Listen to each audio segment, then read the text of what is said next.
وصل صوتك. La plupart de ces 10, au moins 8 de ces 10, étaient des pays qui appartenaient au bloc de l'Est à l'époque de la guerre froide.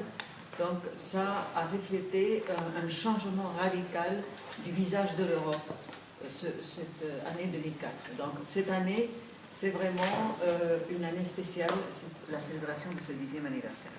Mais ce n'est pas seulement ça qu'on voulait. On voulait vous présenter le rapport de coopération 2013. On vient de le publier, il est sorti hier. On va le distribuer demain.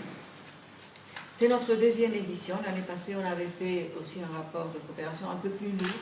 Cette année, on a essayé d'être un peu plus didactique et le contenu, adapter un peu le contenu à un lecteur qui ne connaît pas notre coopération, qui ne connaît pas notre langage qui est technique et par la force ardue et désagréable, on peut dire.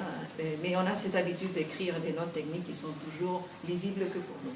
Cette année, surtout Madame Lidou, notre chef de coopération, a entrepris un travail de rédaction pour faire plus accessible aux lecteurs moyens nos projets de coopération.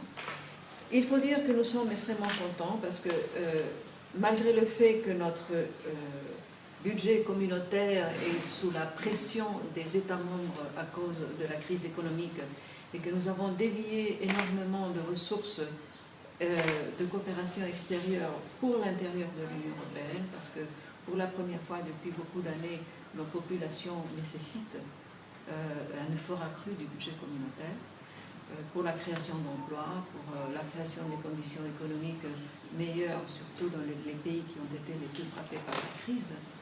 Mais malgré ça, la Tunisie n'a pas seulement conservé son enveloppe, mais elle a été augmentée. Elle a été doublée à l'époque du printemps arabe, à l'époque de l'année 2011, mais cette année encore, on va faire un effort additionnel. Probablement, nous arriverons à un chiffre d'environ 200 millions d'euros, ce qui est franchement combien de millions par 450.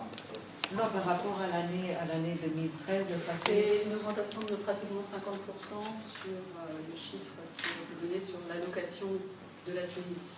Donc le double. Donc on va pouvoir, on a obtenu un chiffre additionnel qui signifie le double de ce qui avait été déjà alloué cette année à la Tunisie, qui était déjà beaucoup plus qu'avant. Donc il y a, je pense, à Bruxelles une conscience très vigilante de la part de toutes les institutions de l'Union européenne, le Parlement, la Commission européenne, le Conseil européen, mais aussi les États membres sur le besoin de garder la Tunisie comme une des priorités de notre coopération. Nous pensons que malgré toutes les difficultés, vous êtes en train de réussir une transition très difficile, très compliquée, mais les Tunisiens sont en train de donner un vrai exemple comment dirais-je, d'entente. Bien sûr, ça c'est aussi dû à la division de la société tunisienne. Il n'y a pas un bloc qui domine, et, comme en Europe d'ailleurs. Donc, vous êtes une société qui se ressemble de ce point de vue beaucoup aux sociétés européennes, où il y a une division d'opinion, où il y a beaucoup de partis, beaucoup de tendances, et par la force des choses, la seule façon de s'en sortir, c'est grâce au dialogue, c'est grâce comment dirais-je, à ne jamais avoir ce qu'on veut, mais une partie de ce qu'on veut. Et surtout à écouter les autres. Parce qu'on ne peut trouver des solutions que dans le cadre d'un dialogue où on écoute les autres. Donc pour 2013, l'Union européenne a accordé une enveloppe très très substantielle à la Tunisie pour mettre en place des programmes de réforme tout à fait ambitieux, des programmes d'appui aux autorités tunisiennes et aux citoyens tunisiens. Je pense par exemple à un programme de rénovation des quartiers populaires.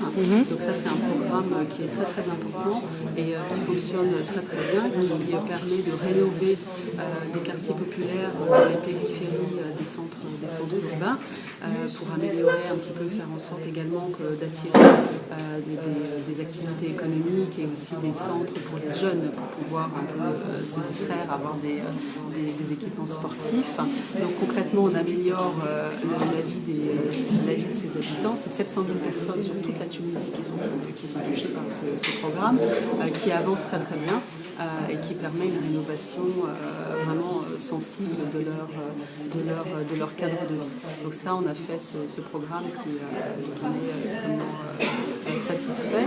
On a également fait en sorte d'avoir des fenêtres spécifiques Erasmus pour les étudiants tunisiens, donc pour leur permettre d'obtenir des bourses pour pouvoir aller poursuivre leurs études dans des universités européennes. Donc ça, c'est quand même très important. Il y a eu à peu près 350 étudiants tunisiens qui ont bénéficié de ces bourses Erasmus. Vous connaissez tous ce programme qui, en Europe, rencontre un très grand succès. Voilà, ce sont des mesures que nous avons mises en œuvre. Nous avons également poursuivi la construction du réseau ferroviaire rapide à Tunis, pour lequel on apporte aussi un don très substantiel. Donc concrètement, là encore, en permettant d'avoir accès à des transports en commun beaucoup plus efficaces. Bon, quand les travaux seront menés à leur terme en 2017, ils avancent aussi maintenant désormais un peu bien. Le cadre de vie, les conditions de vie de beaucoup de Tunisiens qui doivent aller au travail tous les jours s'améliorera de manière sensible. Ça, c'est un peu les programmes que nous avons menés. Vous avez parlé aussi d'un programme d'amélioration des investissements et aussi de coopération entre l'Union européenne et la Tunisie pour 2015. Si vous expliquez un peu ce programme. Oui, donc pour 2015, en fait, on a en tête de faire un programme de développement régional parce qu'on a constaté qu'il y avait beaucoup d'inégalités qui existaient entre les différentes régions. Ce sont ces inégalités-là qui ont mené en partie également à la révolution tunisienne. Donc il y a cette très grande disparité de ressources et de développement. Donc il faut essayer de le combattre.